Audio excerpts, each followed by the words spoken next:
네, 이번 코너는 대표 해외 주식들의 일관 성과를 나타낸 순위를 살펴보는 시간입니다. 또한 가범이 대체 무슨 일이 있었는지 하나하나 짚어드릴 거고요. 저는 순위를 달린 남자 순달람 한종목입니다. 오늘도 S&P 500 기준 수익률 상위 5개부터 가겠습니다. 순위를 보니까 역시 어저께 강세장이었던 것만큼이나 상승률도 다들 좀 큰 거를 좀 볼 수가 있는데요. 유가가 어저께 5% 넘게 좀 급등을 했기 때문에 뭐 APA, 옥시덴탈, 대본에너지 같은 기업들이 높은 오름세를 보였습니다. 그리고 남는 것은 모더나와 자일링스인데요. 먼저 자일링스 이야기부터 좀 해보겠습니다. 이것은 자일링스와 AMD 주가 차트 좀 비교인데요. 위가 자일링스고 AMD가 아래예요. 둘 다 어제 좀 크게 올랐습니다. 반도체 섹터 전반적으로 좀 좋았던 것도 있었지만 역시 이유로 꼽힐 만한 것은 자일링스와 AMD 인수합병 거래가 성사될 수 있다라는 기대감이 또 한 번 상승한 건데요. 어저께 중국 독점 심사 당국에서 아날로그 디바이스와 맥심 인터그레이티드, 이것도 꽤 큰 메가딜이거든요. 이 거래에 대해서 합병 승인을 하게 되면서 이렇게 되면 AMD와 자일링스 인수도 무난하게 넘어가겠네? 라는 인식이 발생한 겁니다. 승인 심사에 있어서 항상 중국이 좀 복병으로 좀 해석을 했었었는데 이걸 잘 해소가 된 것으로 좀 풀이가 되고요. 그리고 나서 다시 한번 주가 차트를 보면은 둘 다 좀 크게 올랐지만 자일링스의 어제 상승폭이 좀 비교적 큰 거를 알 수가 있습니다.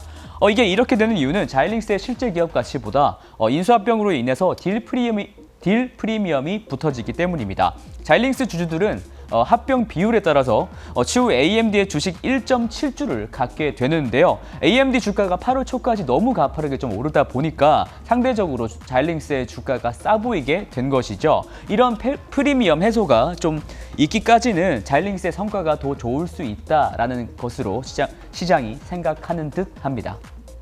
그렇다면 자일링스는 무슨 회사일까요? 퀴즈는 아니고요.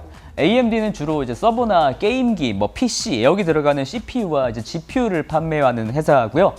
반면 자일링스는 FPGA 업체입니다. 그러니까 AMD와 이제 제품군이 좀 겹치지 않고요.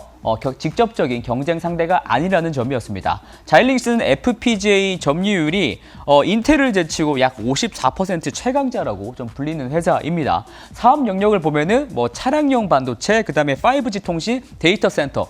그러니까 딱 들어봐도 미래지향적인 핵심 사업 영역에서 골고루 쓰이는 반도체를 만듭니다. FPGA 반도체 자체가 CPU와 GPU보다 좀 많이 좀 비싸거든요. 그래서 마진이 좋아서 매출이 30억인데 들어오는 현금이 12억 달러입니다. 네. 굉장한 회사고요.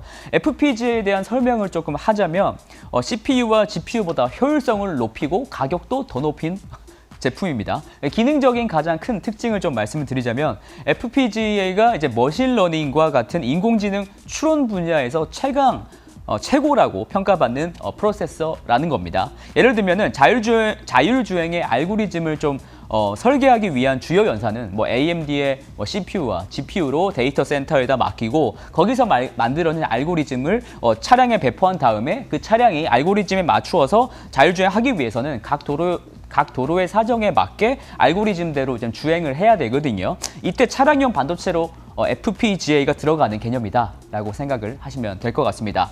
그러니까 자일링스의 미래 핵심 영역은 이제 데이터 센터와 자율주행이라고 보는 것이고요. 이 영역에서 AMD가 제대로 베팅을 했다라고 이해를 하셔야 합니다.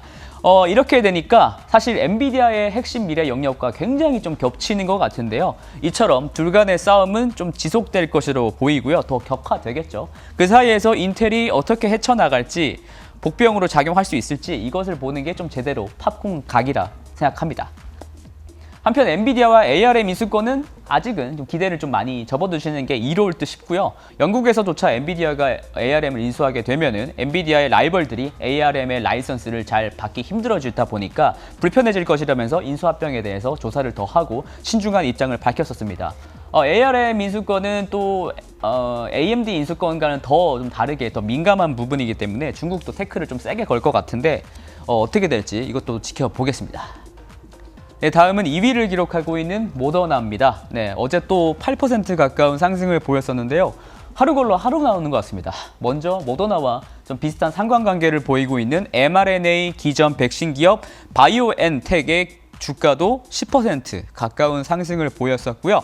이처럼 백신 기업들이 강했던 이유는 화이자와 바이오엔텍이 만든 백신이 FDA로부터 드디어 최종 승인을 받은 첫 번째 코비드-19 백신이 됐다는 겁니다. 네, 최종 승인과 긴급 사용은 엄연히 다른 것이고요.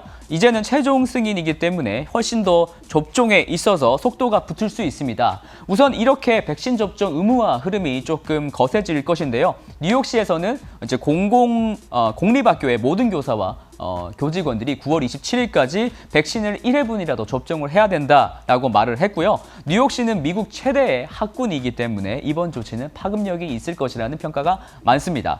그렇다면 미국 내 백신 접종 현황은 어떨까 제가 좀 가져와 봤는데 아직 전체 인구 중에서 약 40%는 인구는 아직 맞지를 못했고요. 사실 더 의미 있는 숫자는 12세 이상의 인구죠. 왜냐하면 모더나 같은 경우에는 18세 이상부터 맞을 수 있으니까요. 근데 12세 이상으로 봐도 71% 그러니까 빼면은 29%의 사람들이 아직 백신을 한 번도 맞지 않았다는 겁니다. 하지만 이제 최근에 델타 변이 바이러스로 인해서 접종률이 다시 재증가세라는 보도가 있었었는데요. 그리고 이번 화이자 백신 최종 승인으로 더 많은 기관들이 백신 접종을 의무화를 요구할 수 있기 때문에 접종률은 더 올라갈 것으로 보입니다. 접종률이 올라가는데 미국에서 가장 인기 있는 백신 두 개는 이 화이자와 모더나인 것이 명명백백하기 때문에 주가가 계속 관심을 받는 것 같습니다. 한편 이스라엘에서는 코로나 부스터샷을 2주 전에 좀 시행을 했었는데요.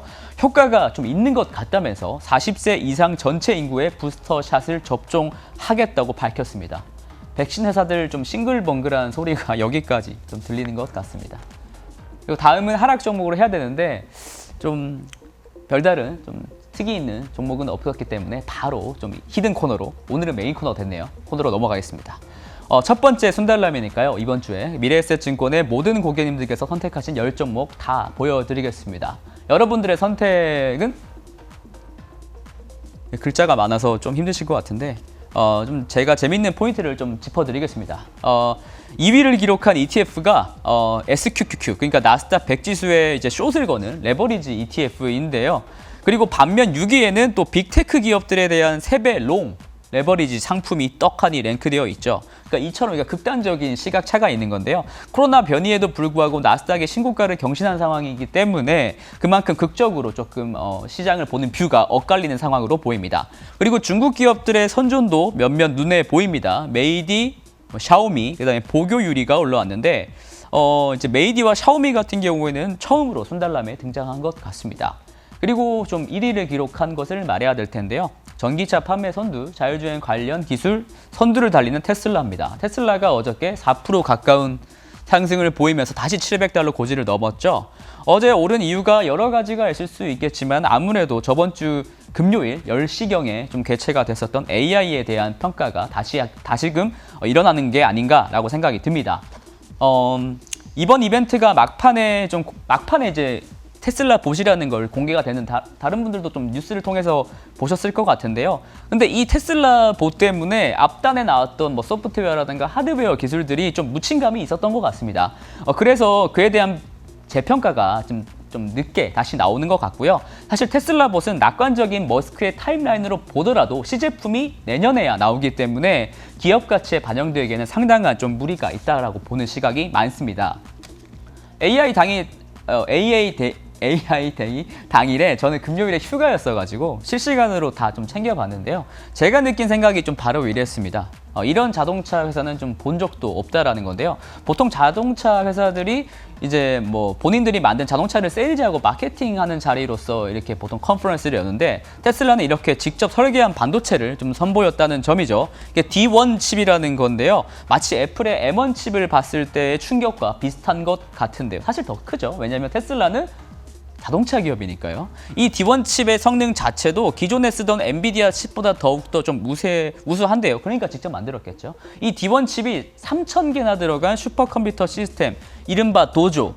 도조가 일본말로 훈련장이라는 겁니다. 이 도조의 연산 능력이 무려 이제 1.1 엑사 스케일입니다. 이 엑사라는 숫자 단위가 어떤지 잘 모르실 것 같아서 크기 단위를 갖고 왔는데, 그러니까 1 다음에 0이 18개 들어가는 거라고 보시면 됩니다. 그러니까 엄청난 이제 상상하기도 힘든 연산 능력을 보이고 있다는 건데요. 세계에서 가장 빠른 슈퍼컴퓨터가 지금 후지츠에서 만든 후가쿠라는 건데 이것도 0.44 엑사거든요. 그러니까 세상에 만약에 도조가 나오기만 한다면 내년쯤으로 나올 것으로 보이는데 나오기만 한다면 세계에서 가장 빠른 슈퍼컴퓨터 시스템이 되는 거고요. 이런 능력으로 자율주행 연산을 하게 된다는 것에서 자율주행의 성공 가능성에 대해서 조금 더 낙관적으로 생각하는 투자자분들이 좀 늘어난 것 같습니다. 그리고 마지막으로 이제 중국 소식 좀 들려드릴 텐데요. 테슬라 기가 팩토리 상하이에 1년 동안 생산해낼 수 있는 차량 대수가 45만 대라고 봤었죠. 근데 최근에 나온 기사로 봤을 때는 모델 Y만 하루에 1000대를 만들 수 있고 모델 3는 800대를 만들 수 있다고 합니다. 두 개 합치면 1800대죠. 이게 1년으로 치면 60만 대 가까이 됩니다. 그러니까 캐파가 45만 대에서 60만 대 정도로 지금 늘고 있다. 굉장히 생산량이 늘고 있다라는 것으로 해석이 하면 될 것 같고요. 그 승용차 협회의 사람은 테슬라 차량 내수 판매량만 3만 대에 이를 것이라고 밝힌 점입니다. 저번 6월달 전체 판매량이 3만 3천 대였죠. 이렇게 되면은 몇만 대가 추가로 늘어날 것 같은데 앞으로 테슬라의 중국 성장 스토리가 좀 앞으로도 궁금해지는 상황입니다. 그러면 저는 내일 또 달리겠습니다. 순달람이었습니다.